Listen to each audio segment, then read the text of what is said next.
Comenzando con el teórico de hoy. Eh, para poder comenzar voy a abrir el Power, así vamos viendo con qué se va a trabajar. Bueno, antes de empezar, vamos a aclarar un poquito los temas que fuimos trabajando en las clases anteriores.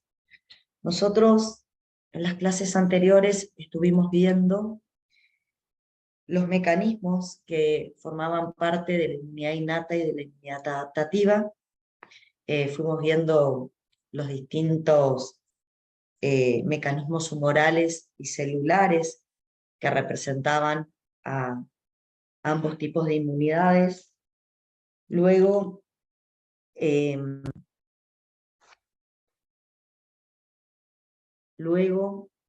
empezamos a trabajar con situaciones en donde poníamos a funcionar esa inmunidad innata y esa inmunidad adaptativa, como por ejemplo, la poníamos a funcionar frente a una infección bacteriana, frente a una infección viral. Fuimos viendo cuáles eran los mecanismos más importantes en ese tipo de respuesta. Bueno, la idea, un poco la clase de hoy, es empezar a trabajar con las hipersensibilidades. Cuando decimos que vamos a trabajar con hipersensibilidades, la idea es que vamos a ver algunas situaciones donde se observa un trastorno, se observa daño en tejidos propios debido a una disfunción en la regulación del sistema inmune.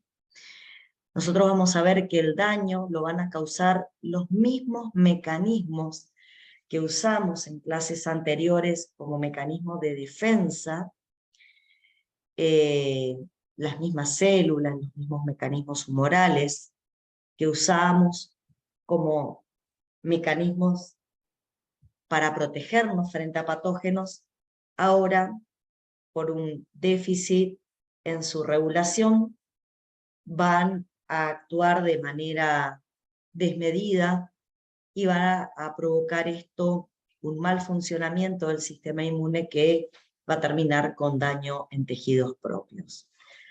Normalmente las reacciones de hipersensibilidad, que son las que vamos a estudiar a lo largo de esta y la próxima semana, son reacciones que pueden ocurrir. Una, por una respuesta frente a antígenos extraños, como microbios o antígenos ambientales no infecciosos, que están mal reguladas o mal controladas. O sea, una respuesta frente a algo extraño, pero que responde de manera desmedida por no tener un control adecuado, y esa falta de control termina provocando daño sobre tejidos propios. ¿Sí? La otra situación que puede provocar una reacción de hipersensibilidad tiene que ver con cuando el sistema inmune termina reaccionando frente a antígenos propios. Vamos a decir que en ese caso se pierde la tolerancia a lo propio. Y ante la pérdida de la tolerancia a lo propio, las células y los mecanismos humorales van a reaccionar frente a nuestros tejidos y van a producir un daño. Entonces, las hipersensibilidades las vamos a considerar reacciones que se producen de manera desmedida, donde la característica es que hay un daño intenso en estructuras propias y fundamentalmente ese daño tiene que ver con que reacciona el sistema inmune frente a algo extraño, pero lo hace de manera descontrolada o mal regulada, o está reaccionando nuestro sistema inmune frente a estructuras propias porque lo que tenemos es una pérdida de la tolerancia a lo propio. En cualquiera de estas situaciones vamos a tener reacciones de hipersensibilidad. Para poder estudiar un poquito mejor las reacciones de hipersensibilidad, vamos a recurrir a una clasificación que es la clasificación de Healy-Coombs. Ellos tomaron las reacciones de hipersensibilidad y las dividieron en 4 tipos según cuál era el mecanismo desencadenante y cuáles eran los elementos de la inmunidad responsables de causar daño en nuestros tejidos. Así, en la hipersensibilidad de tipo 1, también llamada hipersensibilidad inmediata, lo que vamos a observar es que frente a una sustancia inocua presente en el medio ambiente, como son los alergenos, se va a generar una respuesta mediada por inmunoglobulinas E, T helper 2, mastocitos, eosinófilos, que finalmente van a ocasionar una respuesta inflamatoria desmedida, donde lo que va a terminar dañado son fundamentalmente nuestros propios tejidos. En el caso de la hipersensibilidad de tipo 2 o citotóxica, la característica es que vamos a tener autoanticuerpos. La presencia de autoanticuerpos va a hacer que estos se terminen depositando sobre las membranas de nuestras propias células o sobre proteínas de matriz extracelular, y al depositarse van a desencadenar una respuesta inmune que va a terminar destruyendo células y tejidos. En la hipersensibilidad de tipo 3, mediada por complejos inmunes, la característica que vamos a encontrarnos es que van a existir complejos inmunes que pueden estar formados por anticuerpos frente a antígenos extraños o anticuerpos frente a antígenos propios. En cualquiera de las dos circunstancias, la característica de la hipersensibilidad de tipo 3 es que vamos a generar compuestos inmunes de difícil depuración. Esos compuestos inmunes de difícil depuración van a tener la particularidad de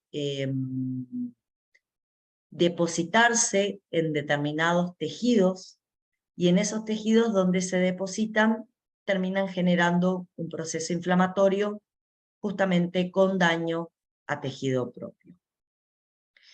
Luego, en el último caso, vamos a tener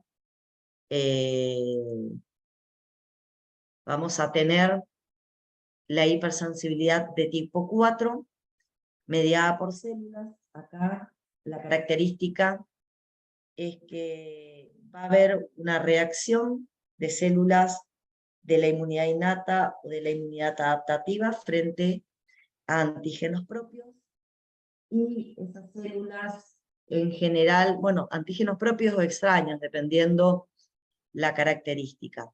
Y esas células van a terminar desencadenando destrucción en nuestros tejidos. Lo que vamos a ir viendo es a lo largo de las clases cada una de las hipersensibilidades que les acabo de nombrar. Hoy vamos a hablar fundamentalmente de la hipersensibilidad de tipo 1, vamos a ver qué características tiene, en qué situaciones se va a presentar y cómo va a ser el mecanismo de daño. La segunda clase de esta semana se va a trabajar en hipersensibilidad de tipo 2 y de tipo 3. Y la semana que viene vamos a trabajar con la hipersensibilidad de tipo 4. ¿Sí?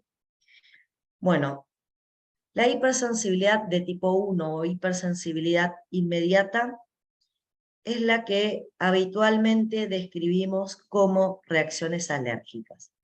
Reacciones alérgicas o reacciones anafilácticas, ¿sí? Estas reacciones alérgicas se caracterizan porque vamos a generar una respuesta inmune que va a estar mediada fundamentalmente por inmunoglobulinas E, que se forman frente a un alergeno y terminan produciendo una inflamación y un daño tisular de diferente intensidad. Cuando hablamos de un alergeno, en realidad estamos hablando de un antígeno ambiental que provoca selectivamente en un grupo de personas una respuesta donde se va a activar un T-helper-2 y se van a liberar interleuquina 4 e interleuquina 13 que van a favorecer la producción de inmunoglobulina C. Esas inmunoglobulinas C van a estar involucradas en la mediación del daño a los tejidos propios. Antes de avanzar con la hipersensibilidad tipo 1, quiero comentarles que en algunas personas se pueden desencadenar reacciones idénticas con los mismos signos y síntomas que la hipersensibilidad de tipo 1, pero eso se va a dar frente a la exposición de bajas temperaturas o frente al ejercicio extremo. Muchas personas frente al ejercicio extremo o al cambio brusco de temperatura y a exponerse a bajas temperaturas, terminan desarrollando respuestas inmunes muy similares a las respuestas que desarrolla un alergeno cuando está involucrada la producción de IgE. Se sabe que en el caso del ejercicio y la exposición al frío no están involucrados, no hay formación de IgE, simplemente hay un estímulo de mastocitos por estas situaciones en particular, sin que haya un alergeno de por medio provocando esta estimulación. Bueno, vamos primero, para poder ponernos de acuerdo, vamos a caracterizar a los alergenos. ¿Qué son los alergenos? Bueno, primero y principal, los alergenos son proteínas de bajo peso molecular que podemos encontrar formando partes de diferentes sustancias que están presentes en el medio ambiente que nos rodea a diario a lo largo de nuestra vida. Esas proteínas de bajo peso molecular pueden formar parte de los ácaros del polvo, por ejemplo, pueden ser proteínas expresadas en este tipo de microorganismos, que son microorganismos no patogénicos. Pueden ser proteínas de bajo peso molecular que forman parte de los alimentos que nosotros consumimos a diario. Pueden ser proteínas que formen parte de los venenos de abejas o hormigas que pueden tomar contacto con nosotros a través de picaduras. Pueden ser proteínas de bajo peso molecular presentes en medicamentos, en los pelos de animales domésticos, proteínas de bajo peso molecular que formen parte de las partículas de polen liberados por diferentes plantas, o también formen parte de las esporas de los hongos que aparecen en la naturaleza.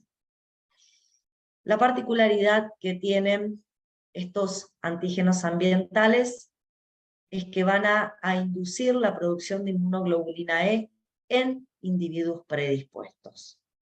Ya vamos a ver a qué denominamos individuos predispuestos.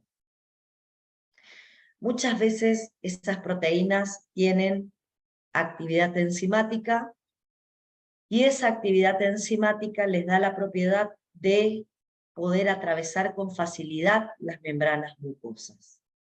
Además, debido a su bajo peso molecular, tienen una alta solubilidad lo que también favorece su ingreso a través de los epitelios mucosos. Tienen una alta estabilidad en el medio ambiente, lo que hace que puedan permanecer durante mucho tiempo en un ambiente en particular. Por eso, siempre en las personas que suelen desarrollar reacciones alérgicas, se les suele recomendar ventilar con frecuencia los ambientes donde ellos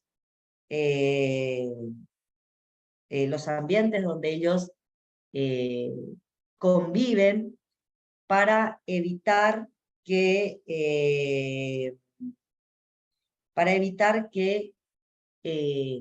puedan tomar contacto con alergenos que durante tiempo permanecen depositados sobre la superficie de muebles, sobre almohadones, ¿sí? Etcétera.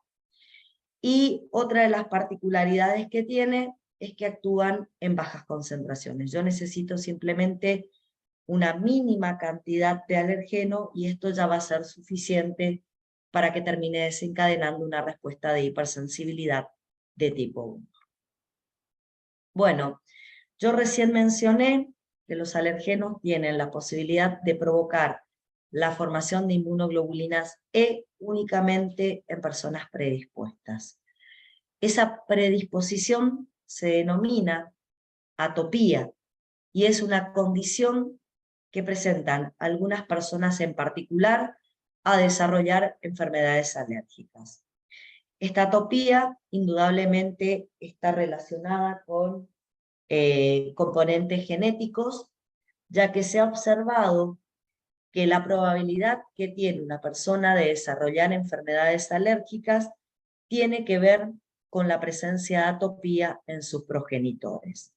Si una persona tiene un solo progenitor atópico, ese individuo va a tener un 60% de probabilidad de desarrollar una enfermedad alérgica.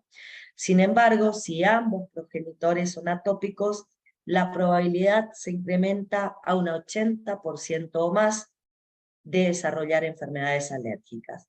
Y si ninguno de los progenitores presentan atopía, la probabilidad de tener alguna patología, alguna enfermedad alérgica disminuye al 10% o menos. O sea, la atopía es algo que aparece bajo condiciones genéticas y se hereda en la progenie. Esa predisposición genética aparece codificada en genes de determinadas proteínas. Fundamentalmente lo encontramos en genes muy polimórficos, como por ejemplo heredar determinados genes HLA de clase 2, que una persona herede determinados genes HLA de clase 2, como los genes de P, de Q y de R, de algún subtipo en particular, los predispone genéticamente al desarrollo de enfermedades alérgicas. También se ha observado que la atopía se presenta en individuos que tienen variantes particulares en la cadena alfa del receptor Fc epsilon del tipo 1, que está presente en la membrana de los mastocitos, que tienen variantes en las cadenas de la interleuquina 4 y la interleuquina 5, o variantes en la cadena alfa del receptor de interleuquina 4.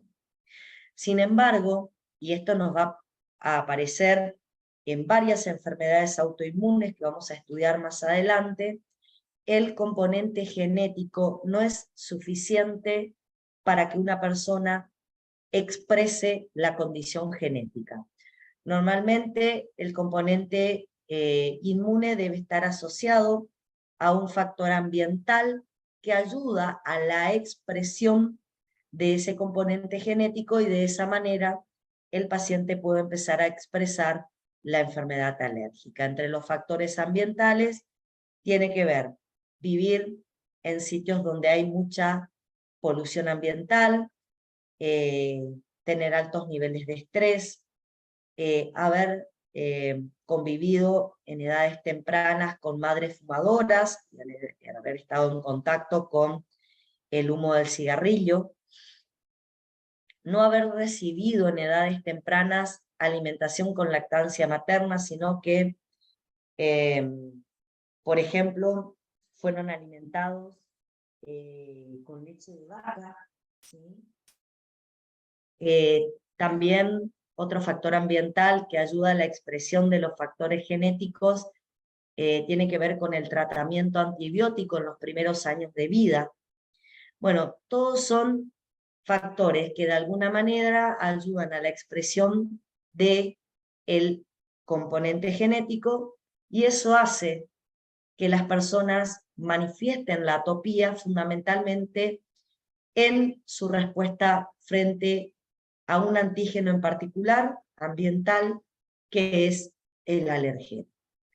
¿Cómo se comporta frente a un alergeno una persona que tiene este componente genético que presenta atopía? Bueno, acá en esta imagen podemos observar el comportamiento frente a un alergeno, fundamentalmente de la inmunidad adaptativa, en personas que no presentan atopía y en personas que sí presentan atopía.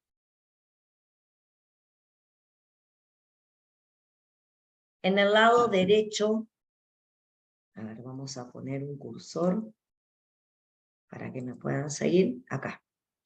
En el lado derecho encontramos de qué manera va a responder la inmunidad adaptativa en personas que tienen atopía, que presentan los factores genéticos, los cuales se expresan gracias a los factores ambientales. Y en el lado izquierdo de la imagen tenemos la manera en que se comporta la respuesta inmunodadaptativa en una persona que no presenta atopía. Arrancamos en una persona normal. ¿Cómo sería la respuesta inmune? Bueno, ustedes piensen que vamos a partir con el hecho de que tenemos un alergeno que atraviesa las barreras mucosas. Ese alergeno que atraviesa barreras mucosas va a ser reconocido por células dendríticas, ¿sí? Va a ser reconocido por células dendríticas y va a ser endocitado por estas células a través de el reconocimiento por receptores de membrana. Las células dendríticas, al fagocitar el alergeno, lo van a terminar presentando y expresando en su membrana por complejos mayores de clase 2, y así, expresando al alergeno por complejos mayores de clase 2, la célula dendrítica va a migrar al órgano linfoide secundario, donde va a realizar la presentación del alergeno a los linfocitos TCD4, que son los que reconocen antígeno a través del complejo mayor de clase 2. Bueno, una vez que llegan al órgano linfoide secundario e interaccionan con los linfocitos TCD4, en personas no atópicas, la presentación del antígeno se hace en un contexto de altos niveles de interleuquina 12. Interleuquina 12 secretados por macrófagos que en la periferia están también reconociendo el alergeno, lo están fagocitando y lo están destruyendo en sus lisosomas. Ante esta situación, el T helper virgen se va a diferenciar y en personas no atópicas va a generar un T helper 1. Un T helper 1 que va a liberar fundamentalmente interferón gamma, el cual, esa citoquina, interferón gamma, va a interactuar con los linfocitos B, los B2, en su proceso de diferenciación, y va a provocar que los linfocitos B2 se transformen en células plasmáticas secretoras fundamentalmente de inmunoglobulinas G. En personas no atópicas, frente al ingreso de un alergeno, se van a producir IgGs que, al ser secretados, van a poder tomar contacto con el alergeno, lo van a opsonizar y de esa manera van a favorecer la fagocitosis por parte de los macrófagos. En el caso de las personas, que son atópicas, ¿qué es lo que nos va a ocurrir? Bueno, en las personas atópicas, la presentación del alergeno a los TCD4 vírgenes se va a dar en un contexto de altos niveles de interleuquina 4, interleuquina 13 y linfopoyetina, todas secretadas por la célula presentadora de antígeno del paciente atópico en el órgano linfoide secundario. Ante esta presentación en particular, los TCD4 vírgenes se transforman en T-helper 2, en este caso, y una de las funciones que va a tener este T-helper 2 es, en el momento en que los linfocitos B realicen su switch isotípico, van a provocar una diferenciación hacia la formación de inmunoglobulina E. Frente a la presencia del alergeno, se van a formar T-helper 2 que van a liberar interleuquina 4 e interleuquina 13 y van a mediar a través de estas citoquinas la formación de inmunoglobulina E por los linfocitos B2. En personas atópicas, ante el ingreso del alergeno, aumentan las inmunoglobulinas E. Estas inmunoglobulinas E van a ser fundamentales en la estimulación de los mastocitos y en la generación de la hipersensibilidad de tipo 1. En cambio, en los no atópicos se forman IgG, que lo único que van a hacer es marcar al alergeno y promover su fagocitosis por los macrófagos a nivel periférico. ¿Sí? Bueno, ya vamos a ir viendo ahora en las próximas imágenes por qué las inmunoglobulinas E están involucradas en el desarrollo de la atopía. Pero bueno, ahí está la diferencia fundamental de por qué las personas atópicas reaccionan con hipersensibilidad de tipo 1 frente a los alergenos y las personas no atópicas responden de manera común activando macrófagos y fagocitando directamente y eliminando a los alergenos a nivel periférico. No sé si hasta acá tienen alguna pregunta para hacer, algo que quieran que vuelva a aclarar.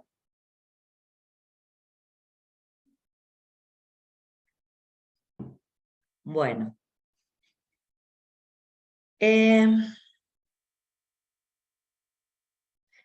Todas las reacciones alérgicas, todas las reacciones anafilácticas o de hipersensibilidad de tipo 1 comparten ciertas características en común.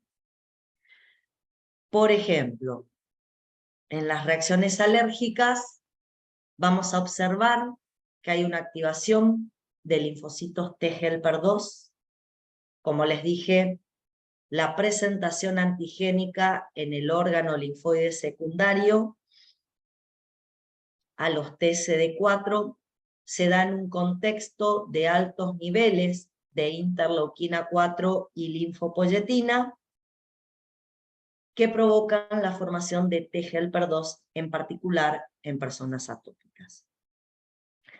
Este T-helper 2 va a liberar ciertas citoquinas que le van a permitir, por un lado, a través de la interleuquina 5, estimular eosinófilos, que van a ser importantes en las reacciones alérgicas, a través de la 4 y la 13, favorecer la formación de IgE, luego del switch isotípico en los linfocitos B2, y a través de la interleuquina 9, activar los mastocitos que se encuentran en la periferia y que toman contacto con el alergeno. Pero bueno, eso lo vamos a ver dentro de un momento. Lo importante es, ingresa por primera vez el alergeno y fundamentalmente se van a formar linfocitos T de tipo T helper 2. Además, esos T helper 2 van a ayudar a que los linfocitos B se transformen en células plasmáticas exclusivamente secretoras de IgE. Cuando se activan los linfocitos B2 también en el órgano linfoide secundario, se van a activar más que nada como células plasmáticas secretoras de inmunoglobulina E, cosa que ocurre exclusivamente, como dije, en las personas atópicas. Una vez que se forman las inmunoglobulinas E, a partir de células plasmáticas, estas inmunoglobulinas E van a migrar y en general, como se van a formar 15 o 20 días posteriores al ingreso del alergeno, cuando las inmunoglobulinas E lleguen a la periferia, al tejido periférico, lo más probable es que el alergeno no se encuentre más. Por lo tanto, lo que van a hacer las inmunoglobulinas E es unirse a través de sus receptores FC las inmunoglobulinas E se van a unir a través de sus porciones FC a los receptores FC epsilon que tienen expresado en su membrana los mastocitos. De esa manera, los mastocitos que recubren la piel y la mucosa van a empezar a cubrirse en su membrana externa con inmunoglobulinas E que se van a unir, como dije, a través de las porciones FC. Bajo estas condiciones, como las inmunoglobulinas no están tomando contacto con su antígeno, ya que el alergeno fue eliminado en sus primeras horas de ingreso y luego de 15 o 20 días ya no se encuentra más presente el alergeno, debido a que las IgEs tienen sus regiones variables libres, el mastocito queda en reposo, no se activa, sin embargo queda sensibilizado ante un nuevo posible ingreso del alérgeno. Este mastocito sensibilizado puede quedar así un determinado tiempo, días, semanas, meses, y solamente se va a activar cuando el mismo alergeno que determinó este proceso de activación, el mismo alergeno que determinó este proceso de activación, vuelve a reingresar. Entonces, si reingresa el alergeno, inmediatamente con lo primero que se va a encontrar es con estos mastocitos sensibilizados. ¿Qué va a hacer el alergeno? Se va a unir a las regiones variables de esas inmunoglobulinas E, va a ser un entrecruzamiento sobre dos inmunoglobulinas E vecinas asociadas a receptores FC epsilon, y a partir de ahí los mastocitos se van a activar. ¿Qué es lo que ocurre cuando un mastocito se activa? Bueno, lo que ocurre inmediatamente posterior a la activación es la degranulación. Pero no solo se degranula,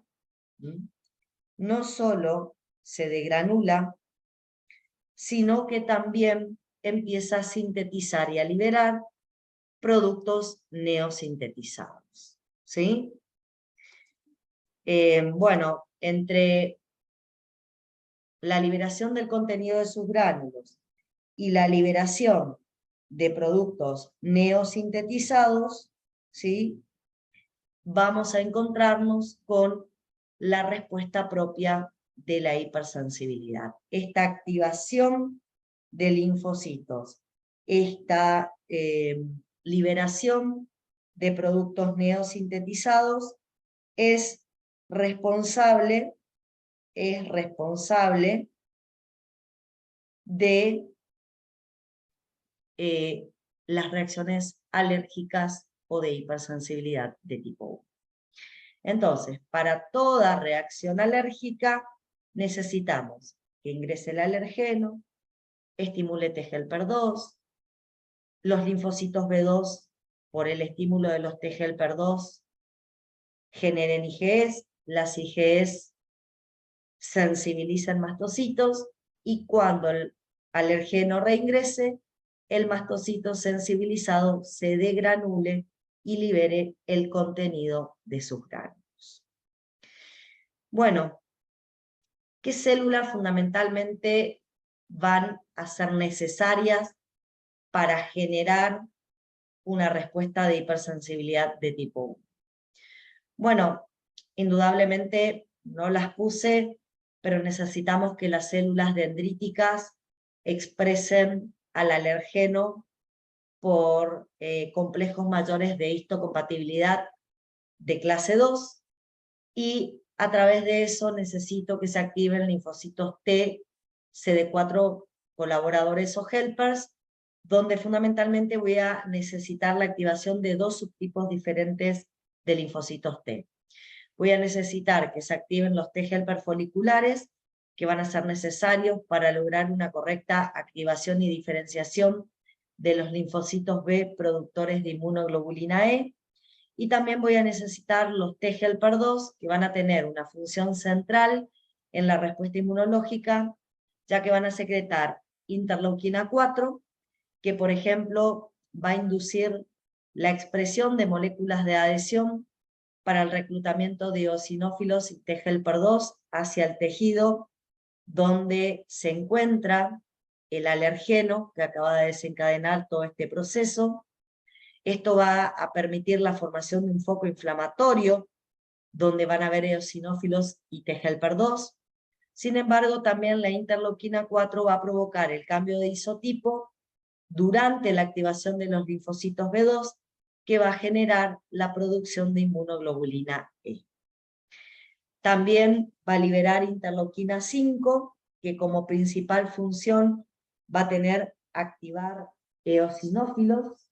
En ese caso los eosinófilos no se van a activar por el encuentro con un antígeno, sino que directamente se van a activar por las citoquinas liberadas por el T-helper 2. Además,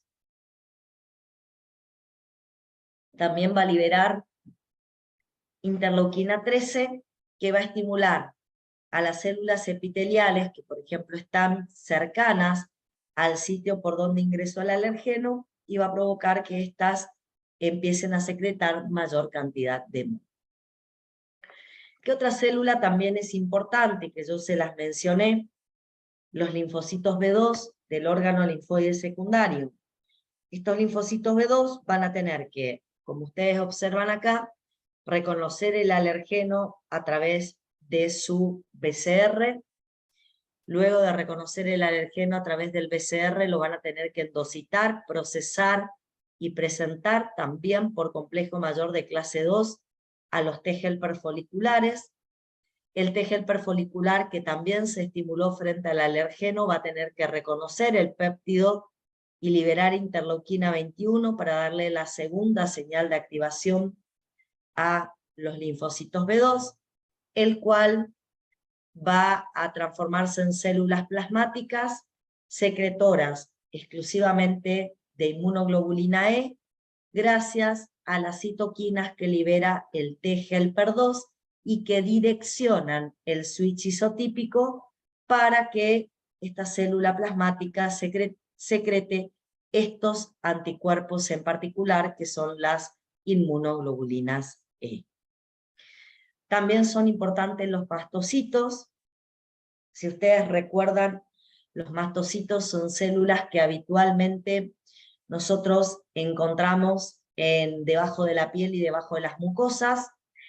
Nosotros en otros procesos, como la respuesta inmune frente a bacterias, habíamos activado mastocitos. Sin embargo, en ese caso lo habíamos activado con anafilotoxinas liberadas por la activación del complemento o por citoquinas proinflamatorias liberadas por los macrófagos.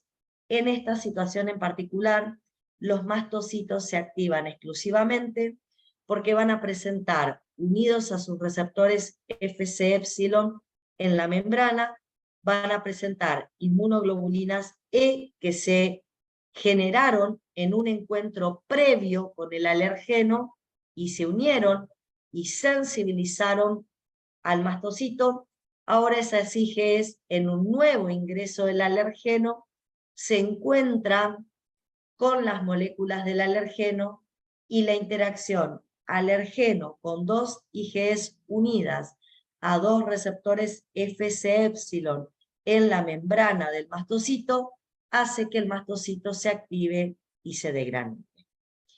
En la degranulación va a liberar fundamentalmente mediadores primarios como histamina, proteasas y heparina, y inmediatamente posterior a su estimulación, en más o menos 10 minutos, va a liberar mediadores provenientes de fosfolípidos de membrana, como los mediadores del ácido araquidónico, tenemos los leucotrienos y las prostaglandinas, también va a liberar factor activador de plaquetas, y dentro de algunos minutos posteriores, dentro de algunas horas, perdón, posteriores a la activación, va a liberar proteínas que son citoquinas proinflamatorias, ¿sí?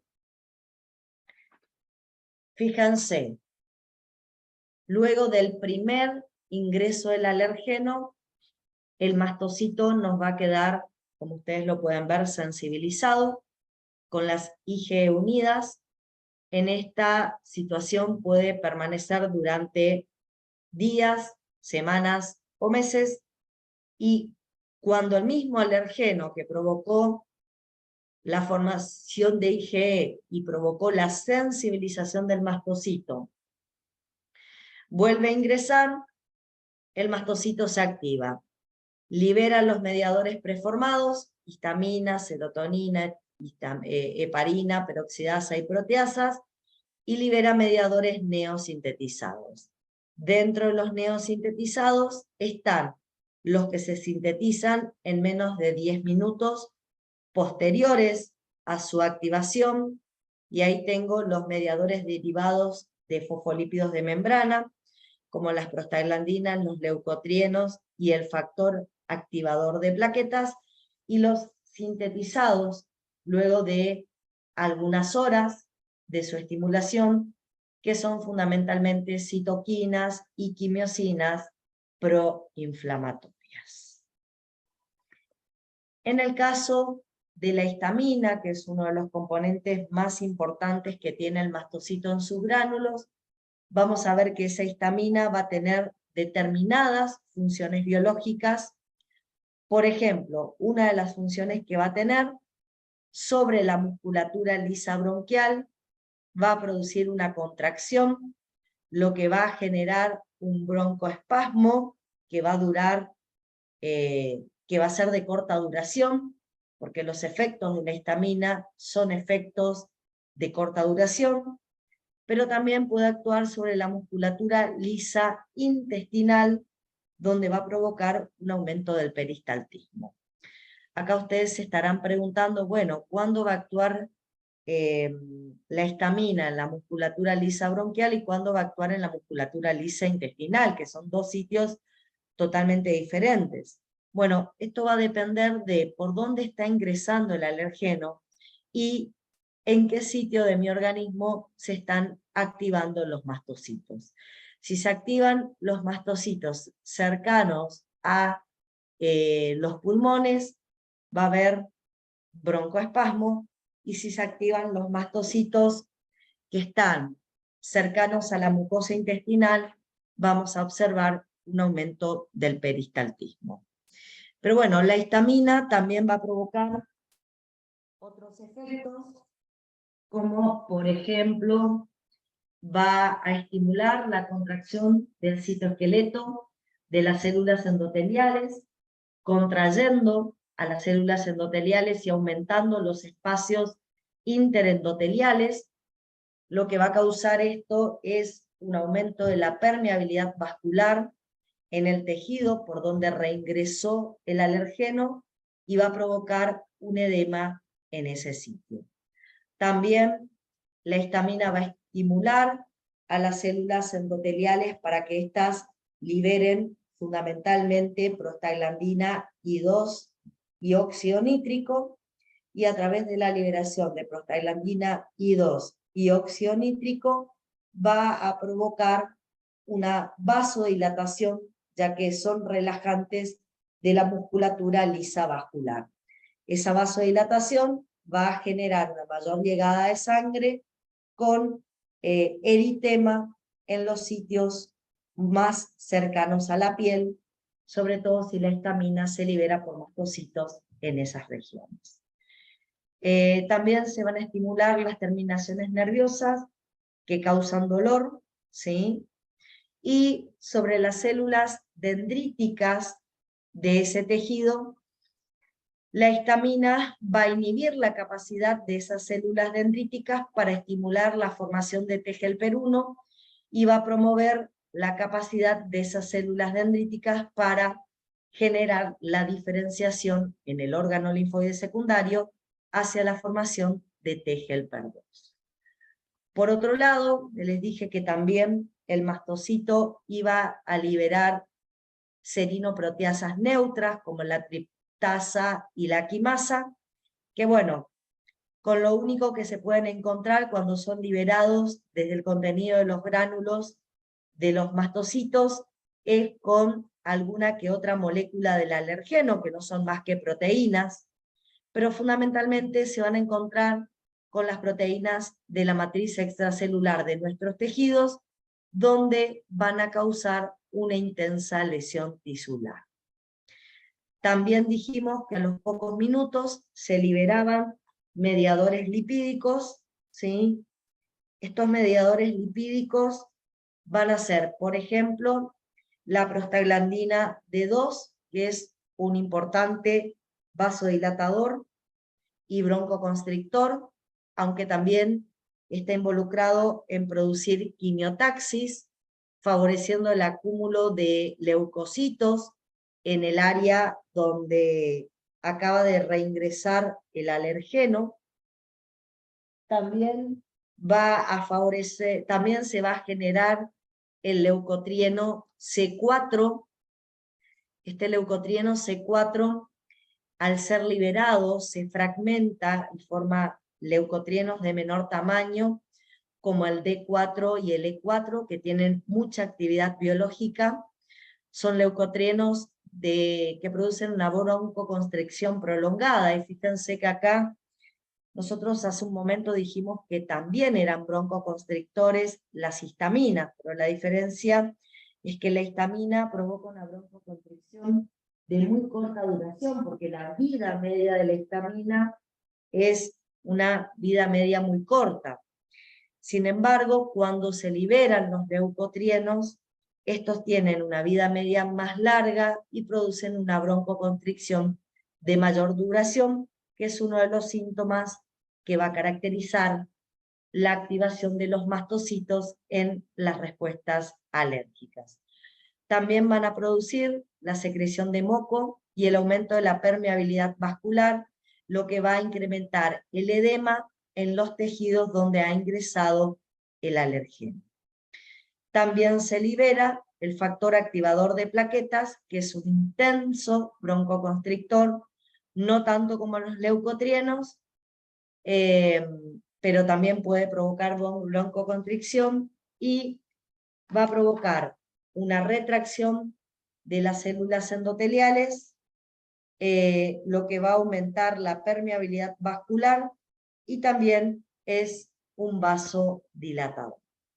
Como pueden ver, con la histamina y los mediadores lipídicos, la activación del mastocito va a generar fundamentalmente efectos vasoactivos que se van a evidenciar más que nada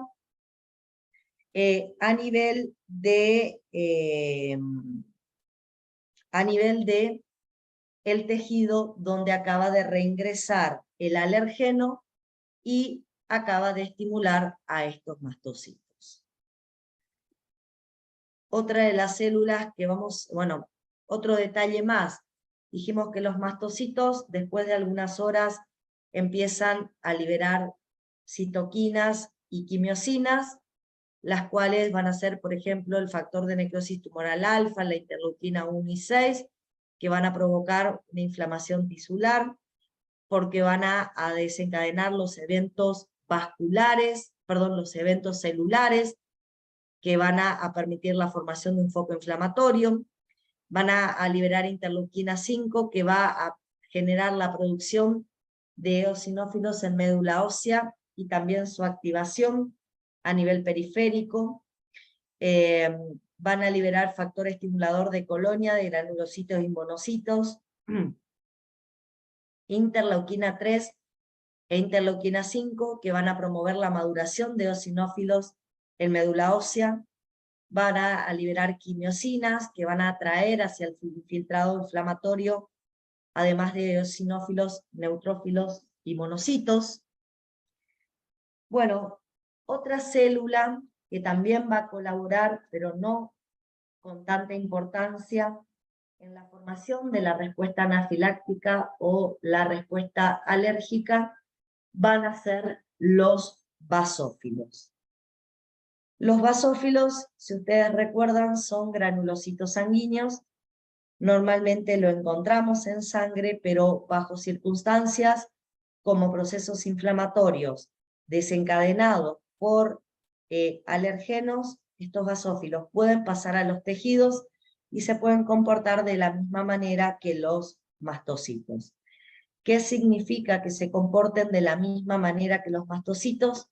Significa que también van a unir a sus receptores Fc épsilon, también van a unir inmunoglobulinas E, que van a interaccionar con alergenos y se van a degranular ante esta interacción. En sus gránulos, los basófilos tienen exactamente los mismos componentes que libera el mastocito. Pueden liberar histamina, proteasas neutras, pueden sintetizar mediadores lipídicos como prostaglandinas, leucotrienos, factor activador de plaquetas, y también pueden sintetizar y liberar citoquinas proinflamatorias. Por lo tanto, la respuesta generada por los mastocitos generalmente es potenciada por la activación de basófilos. Finalmente nos encontramos con los eosinófilos. Los eosinófilos son células que habitualmente aparecen en la sangre. Los tenemos en bajas concentraciones, pero cuando se forman las respuestas alérgicas, gracias a las citoquinas liberadas por los T-helper 2, formados por la inmunidad adaptativa, y gracias a las citoquinas formadas por los mastocitos, estos eosinófilos se empiezan a producir en médula ósea en mayor cantidad, y eso determina que en sangre empiecen a aumentar su concentración. Aumentan su concentración en sangre, y gracias a los efectos que provocan las citoquinas liberadas por los mastocitos, van a poner en juego interacciones con selectinas expresadas en el endotelio vascular. También van a tener integrinas en su membrana que se van a unir a moléculas de la superfamilia de las inmunoglobulinas expresadas en el endotelio vascular. Van a ser atraídos hacia el sitio donde ingresó el alergeno. Esto va a ser a causa de las eotaxinas que liberan las células epiteliales del tejido por donde ingresó el alergeno. También van a ser atraídas por quimiosinas liberadas por los mastocitos, como el factor activador de plaquetas y el leucotrieno B4. Una vez que los eosinófilos llegan hacen el rolling, la adhesión firme, la transmigración y la migración hacia el sitio donde ingresó el alergeno. Lo que vamos a tener es un intenso foco inflamatorio donde van a haber eosinófilos, mastocitos y T helper 2. El eosinófilo fundamentalmente va a ser activado por la interleuquina 5, liberada por el mastocito y el T helper 2, y al activarse va a liberar el contenido de sus gránulos. ¿Qué liberan los eosinófilos al degranularse? Bueno, en sus gránulos tienen sustancias citotóxicas como la peroxidasa del eosinófilo. Esta peroxidasa va a empezar a formar radicales libres que fundamentalmente pueden actuar sobre la molécula del alergeno, que es una proteína.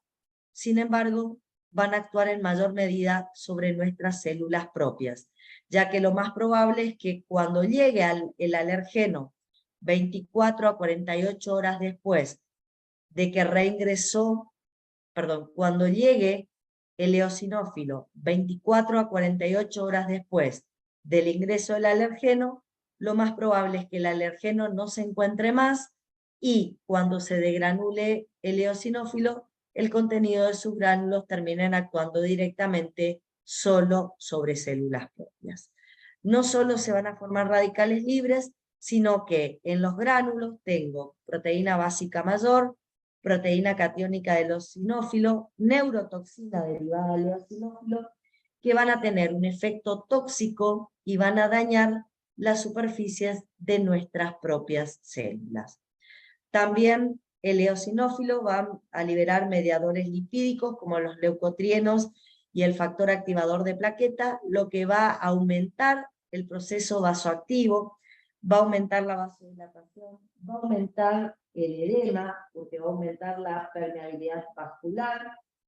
También va a liberar quimiosinas y citoquinas proinflamatorias, lo que van a activar, van a promover la llegada de más eosinófilos al área, los van a activar, y eso va a intensificar el daño de los eosinófilos que van a causar sobre tejido propio. Como pueden ver, frente a una sustancia inocua, se genera un intenso proceso inflamatorio, se activan eosinófilos que fundamentalmente terminan dañando estructuras propias. Bueno, cuando evaluamos un proceso alérgico, vamos a ver que ese proceso alérgico va a pasar por una serie de etapas. ¿Cuáles son las etapas por las cuales atraviesa todo proceso alérgico? Bueno, la primera etapa, y que es excluyente, es la exposición previa que provoca la sensibilización del mastocito. Yo necesito, para poder desarrollar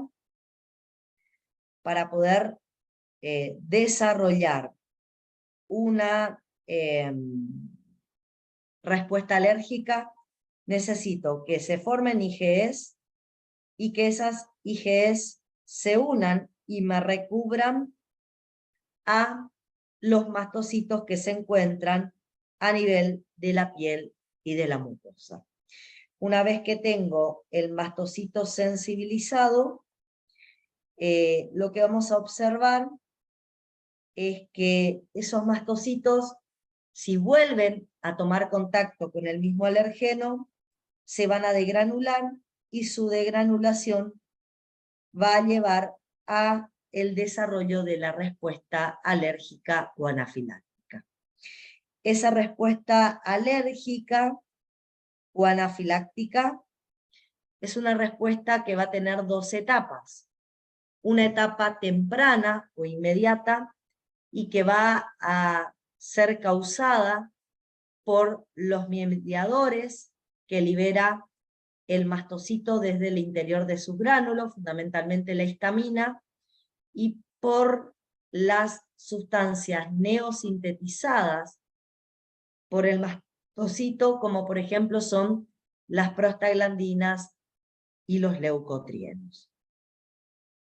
Posteriormente, algunas horas después, 24 a 48 horas, aparece la fase tardía, que se va a caracterizar por la formación de un foco inflamatorio que fundamentalmente va a estar representado por un infiltrado de eosinófilos, linfocitos T helper 2 y mastocitos en el sitio donde acaba de ingresar el alérgeno.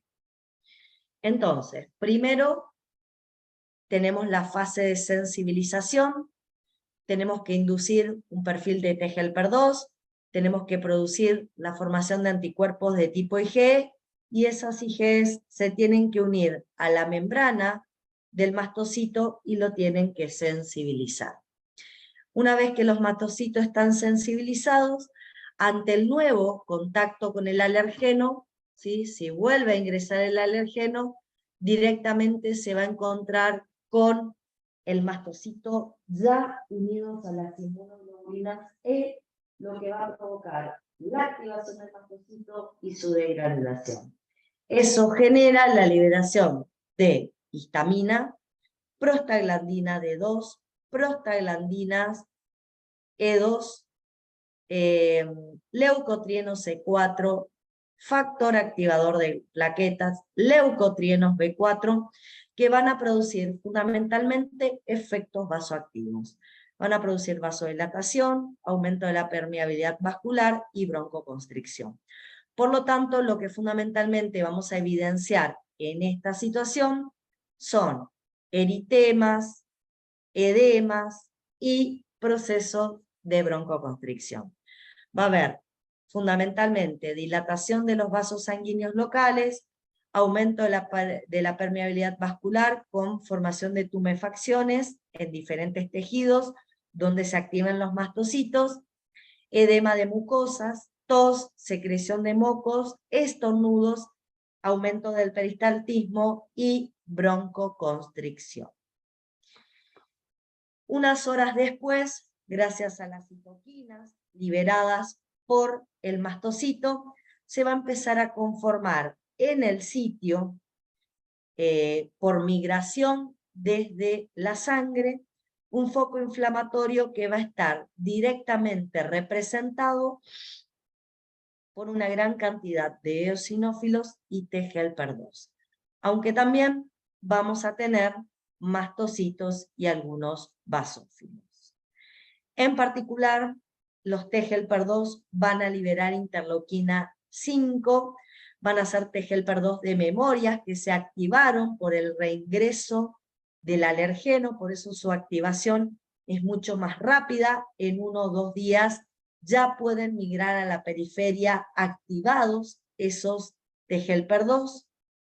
Como dije, los T helper 2 van a estimular a través de la interleuquina 5 a los eosinófilos que se van a empezar a degranular y van a liberar enzimas formadoras de radicales libres, proteasas, van a liberar citoquinas y quimiosinas proinflamatorias, intensificando la inflamación en ese tejido, y esta inflamación va a provocar una intensa destrucción de tejidos propios, ¿sí? Acá el daño va a ser autolimitado, porque como todo proceso inflamatorio, luego de algunos días, las células que pasaron a tejidos se van a morir por apoptosis, los eosinófilos, los T helper 2 que pasaron a tejidos se van a morir por apoptosis, ¿sí?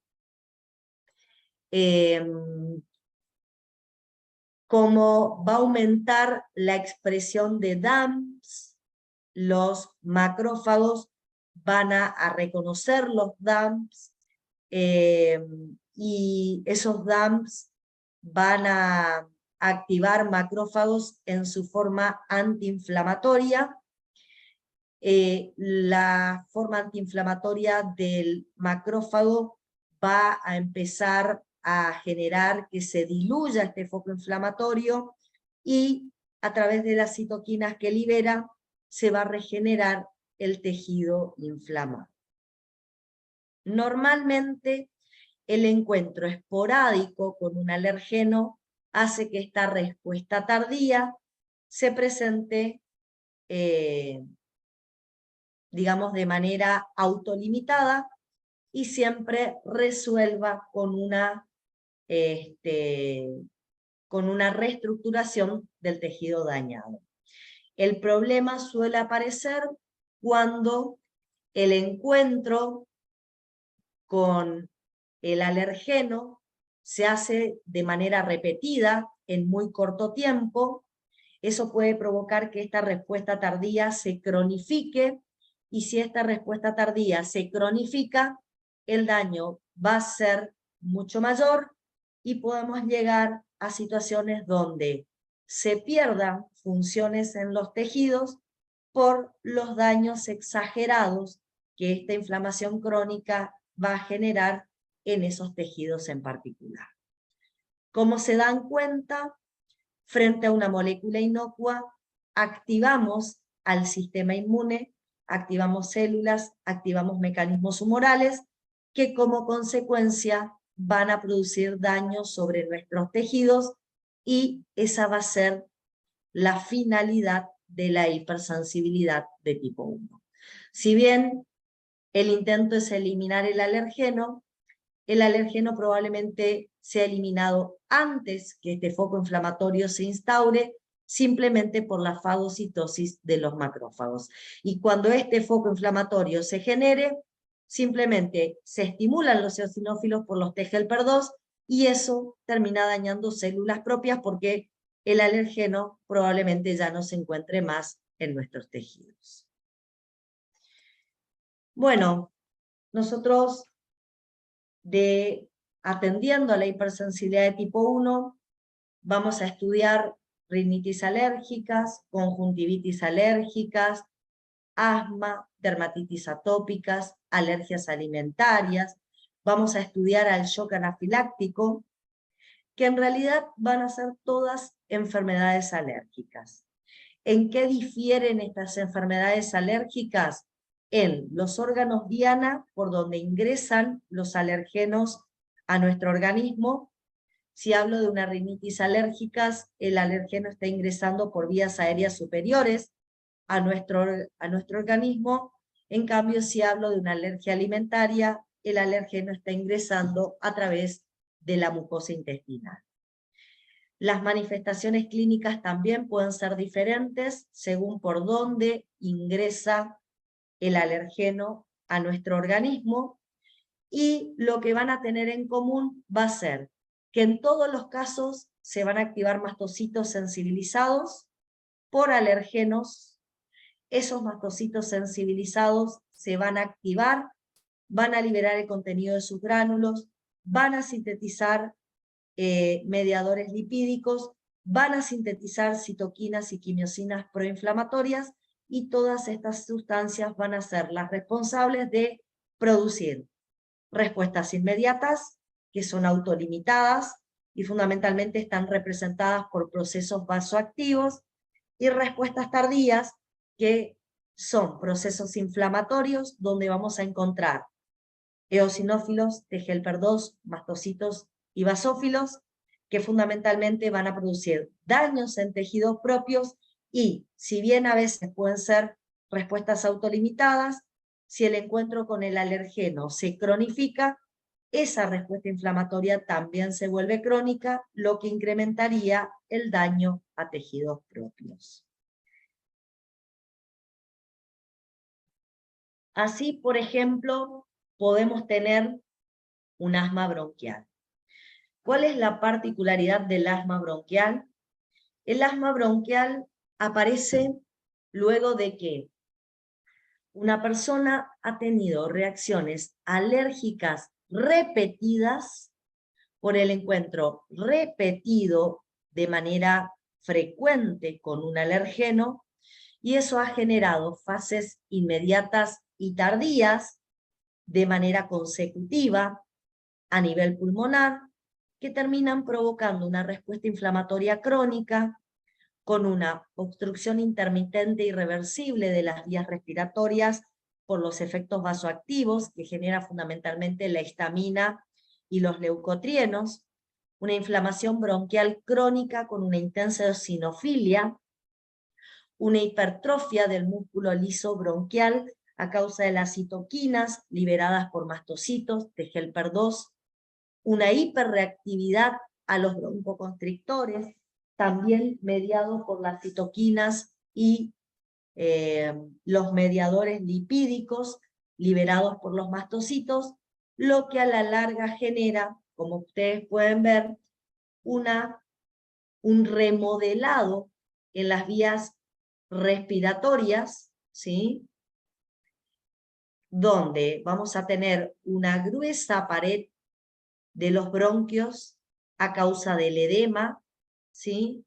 Y músculos lisos que pueden sufrir contracciones a causa de las sustancias broncoconstrictoras liberadas por los mastocitos. Esto obviamente es reversible, sin embargo, con el paso del tiempo, el infiltrado inflamatorio genera una alteración en la arquitectura de la pared de los bronquios que se vuelve irreversible y afecta la funcionalidad de los bronquios en estos pacientes. Por ejemplo, cuando tenemos una rinitis alérgica, lo que podemos observar es que personas atópicas se exponen y sensibilizadas, atópicas y sensibilizadas, se exponen al polen de las plantas o a los ácaros del polvo doméstico a nivel de las vías aéreas superiores. Esto desencadena una estimulación de los mastocitos sensibilizados que va a provocar un edema en las mucosas, eso les va a provocar congestión, va a producir una infiltración eosinofílica que va a intensificar la congestión, va a aumentar la secreción de moco, va a producir tos, estornudos, dificultad respiratoria. También se puede asociar una conjuntivitis alérgica, los ojos empiezan a enrojecerse, empieza a incrementar la secreción de lágrimas, todos a causa de las sustancias liberadas por los mastocitos que se estimulan, mastocitos sensibilizados, que se estimulan frente a los procesos alérgicos. Lo mismo nos puede ocurrir en las alergias alimentarias, cuando consumimos alimentos que provocan la liberación de mediadores por parte de mastocitos sensibilizados en la mucosa y la submucosa intestinal del tubo digestivo y de la orofaringe. En ese caso, las manifestaciones clínicas se pueden dar a nivel de la piel, porque ingresa el alergeno del intestino directamente a la circulación sanguínea, y en ese caso no solo estimula mastocitos que se encuentran en la superficie mucosa, sino que pueden estimular mastocitos a la distancia, como mastocitos de la piel. Eso va a generar ronchas con prurito. También vamos a tener un edema tisular, un aumento del peristaltismo, un aumento de la secreción epitelial con producción de mocos, con producción de vómitos y diarrea. Pueden haber comprometidos, por ejemplo, las vías aéreas superiores, porque también al pasar por la orofaringe el alimento estimula a mastocitos de la orofaringe, entonces voy a tener una rinitis. Puede aparecer urticaria, broncoespasmos leves, ¿sí? Todo a causa de la liberación del contenido de los gránulos de los mastocitos que estaban sensibilizados y toman contacto con el alergeno que por vía orofaringea digestiva ingresan a nuestro organismo. Existe una forma grave de hipersensibilidad de tipo 1, una forma que compromete la vida del paciente y se denomina shock anafiláctico. Las sustancias desencadenantes de shock anafiláctico son sustancias que generalmente son inoculadas directamente en la circulación sanguínea o ingresan a nuestro organismo en elevadas concentraciones. Pueden ser drogas como antibióticos, opioides, protaminas, anestésicos, insectos como abejas y hormigas que inoculan directamente a través de una picadura el contenido de sus venenos en el torrente sanguíneo, alimentos con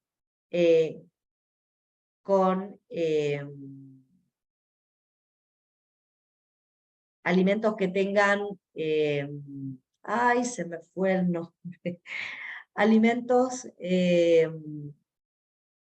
tengan, y ya me voy a acordar, alergenos, quería decir, disculpen, alimentos que tengan proteínas alergénicas en su composición y que los consumamos en grandes concentraciones, como nueces, pescados, mariscos, leche, huevo, ¿sí?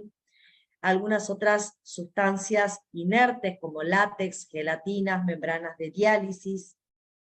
La característica es que ingresan, como dije, directamente al torrente sanguíneo o ingresan en gran cantidad, lo que va a provocar la estimulación y la degranulación de muchos mastocitos.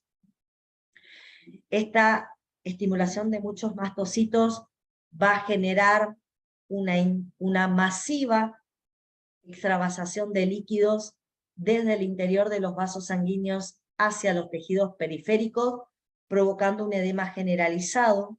La masiva extravasación de líquido va a reducir el tono vascular, generando una intensa hipotensión. Además, va a haber constricción, va a haber a causa del edema y a causa del efecto broncoconstrictor, va a haber compromiso de las vías aéreas, porque va a haber constricción de vías aéreas y edema laríngeo, lo que va a comprometer la llegada de oxígeno a las vías pulmonares. También va a tener una hipermotilidad intestinal con una alta producción de moco, diarrea, vómitos. En la piel va a haber formación de ronchas de manera generalizada.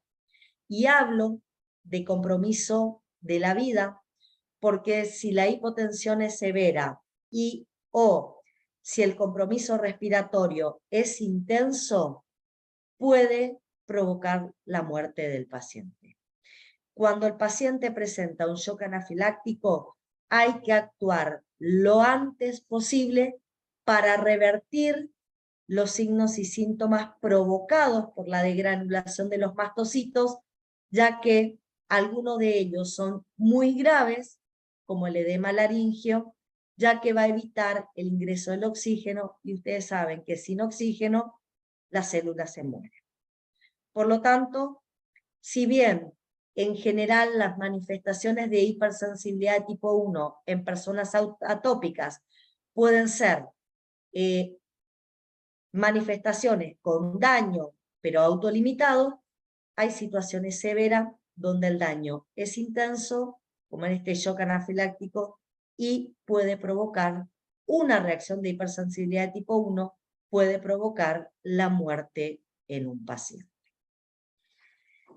Bueno, la verdad es que hoy me gustaría que les quede en claro, primero y principal, que no cualquier persona va a presentar una respuesta de hipersensibilidad de tipo 1, solamente las presentan las personas atópicas, que para poder presentar una respuesta de hipersensibilidad de tipo 1, primero la persona se tiene que sensibilizar, tener IgEs unidas a las membranas de sus mastocitos, y luego, ante el reingreso del alergeno, esos mastocitos sensibilizados liberan el contenido de sus gránulos y sintetizan nuevas sustancias que provocan una respuesta inmediata, mediado fundamentalmente por efectos vasoactivos que provocan edema, ronchas, vasodilatación, ¿sí? Y que luego de 24 a 48 horas provocan la formación de un foco inflamatorio, donde fundamentalmente vamos a encontrar eosinófilos, T helper 2 de memoria, mastocitos y basófilos, que van a activar fundamentalmente a los eosinófilos, los cuales se van a degranular y van a ser responsables del daño a tejidos propios. Eso es lo que fundamentalmente caracteriza a una respuesta de hipersensibilidad de tipo 1, que puede ser una respuesta autolimitada, o si yo tengo un encuentro constante con el alergeno, se puede cronificar y tengo daños mayores a tejidos propios. ¿Sí? Como ven, es una respuesta inmune frente a algo que es inocuo, como el alergeno, y termina dañando tejido propio. ¿Sí? Bueno, me gustaría saber si tienen alguna pregunta en particular con respecto a hipersensibilidad de tipo 1. Acá en el chat me están preguntando si el sábado habrá o no habrá tutoría. No, porque la facultad me dijeron que no va a estar funcionando, va a estar cerrada. Así que recién el grupo que quedó pendiente para tutoría de primerera va a ser el sábado siguiente. ¿Sí? Recién el sábado siguiente, el grupo que quedó pendiente para hacer tutoría de primerera va a tener tutorías, porque este sábado la facultad, debido al feriado, se va a encontrar cerrada. ¿Sí? Profe, me gustaría hacer una pregunta sobre el tema de los parcialitos que tocaban Sí. la semana del 10. ¿Todos Sí. en la semana del 10 se desplaza para la semana del 17 o solamente a los que le tocan? Todos. Está. Todas las comisiones rinden sus parcialitos la semana del 17. Profe, muchísimas gracias. Dale, genial. ¿Alguna otra pregunta que quieran hacer, chicos? Profe, Sí. como funcionam os antialérgicos para esse processos? La verdad, existen muchos antialérgicos diferentes. Algunos contrarrestan los efectos de la histamina, otros contrarrestan los efectos de los leucotrienos broncoconstrictores, otros disminuyen el foco inflamatorio mediado por eosinófilos, basófilos, mastocitos y T helper 2, ¿sí? El tema es cuál es el antialérgico en particular que estás usando, y bueno, cada uno va a tener su acción en particular. Eso lo vas a ver fundamentalmente en farmacología. Lo interesante sería que por ahí identifiques de manera concreta en qué consiste una reacción alérgica, y cuando veas en farmacología los antialérgicos vayas viendo en qué mecanismo de la reacción alérgica va a actuar cada uno. Si sobre los efectos de la histamina, si sobre los efectos de los leucotrienos, si disminuyendo el foco inflamatorio, ¿sí? ¿Se entiende? Sim. Profe, outra dúvida. A doutora falou que sempre vai atender uma destruição de los tecidos próprios por causa de la acción de las proteasas. Sí. Pero aquelas antitripsina 1 no hace la protección? Sí, la antitripsina 1 hace la protección, pero ¿sabes cuál es el problema? Cuando vos formás ese foco inflamatorio y se degranulan los primeros eosinófilos, ellos hacen una especie de retroalimentación positiva, porque vuelven a liberar citoquinas proinflamatorias y quimiosinas, atrayendo una mayor cantidad de eosinófilos. Y ese exceso de eosinófilos que vienen y se siguen degranulando y liberando proteasas, terminan, acordate que las proteasas no solo van a ser liberados por los mastocitos, sino que el eosinófilo también tiene proteasas en sus gránulos. Entonces llega un punto donde las proteasas de los basófilos y las sustancias tóxicas liberadas por los eosinófilos no llegan a, los efectos no llegan a ser contrarrestados por la alfa-1 antitripsina, como que no alcanza el efecto protector de la alfa-1 antitripsina sobre los efectos de la gran cantidad de sustancias liberadas dentro del foco inflamatorio. O sea que terminás teniendo, más que protección, un daño intenso, ¿sí? Hay ahí Gracias. un equilibrio, pero en algún punto se va a romper ese equilibrio. Gracias, profe. Dale. ¿Alguna otra pregunta?